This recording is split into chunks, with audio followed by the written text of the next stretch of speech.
प्रणाम प्रभु, मैं आपके दर्शन से कृतार्थ हुआ। आज मेरे वर्षों की कठोर तपस्या पूर्ण हुई। हे करुणानिधि शिव शंकर, यद्यपि मैं पूर्व से ही अति बलवान हूँ, तथापि मैं आपसे एक बात चाहता हूँ। यदि मुझे कोई भी मारता है और मेरे शरीर से एक भी रक्त की बूंद इस पृथ्वी पर गिरती है, तो उस एक एक रक्त की बूंद से मेरे जैसे शक्तिशाली रक्तबीज उत्पन्न हो जाएं। इस प्रकार भगवान शिव के वर पाकर वह दुराचारी रक्तबीज त्रिलोक विजय की इच्छा से सभी जीव जंतु देव मानव आदि पर अत्याचार करने लगता है। मैं अत्यंत पराक्रमी रक्तबीज हूँ। कोई ऐसा यक्ष, गंधर्व, मानव या देवता है जो मुझे परास्त कर सकता है? छुपो, छुपो, छुपो, छुपो, जहाँ छुपो, छुपो, त्रिलोक का भावी स्वामी आ रहा है।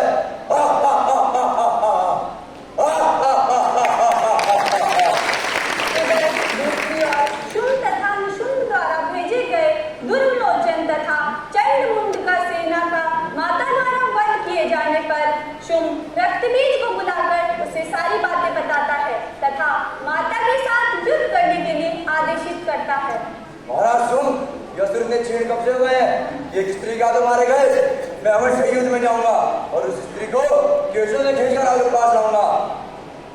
माता से मिलकर शुंभ के आदेश अनुसार रक्तबीज माता से कहता है, एक महीने इतने सुंदर रूप को धारण करने वाले तुम मेरे महाराज शुंभ की अर्धांगिनी बन जाओ और त्रिलोक के सुख को भोगो। विवाह का प्रस्ताव स्वीकार करते माता कहती है, यदि तुमने मुझे युद्ध में पराजित किया तो मैं स्वयं तुम्हारे साथ चलकर तुम्हारे स्वामी की अर्धांगिनी बन जाऊंगी। इसके बाद युद्ध प्रारंभ होता है।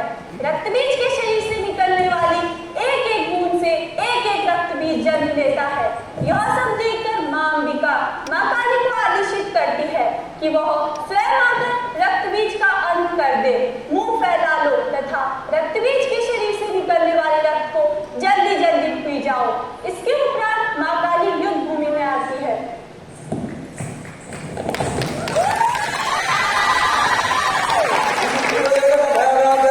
पर मैं नहीं, तेरा वध मेरा तो निश्चित है।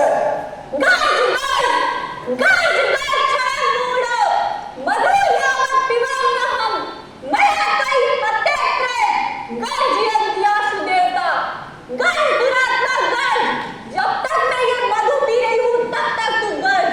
शीघ्र ही मेरे हाथों तेरी मृत्यु होने पर देवता बन जाएंगे।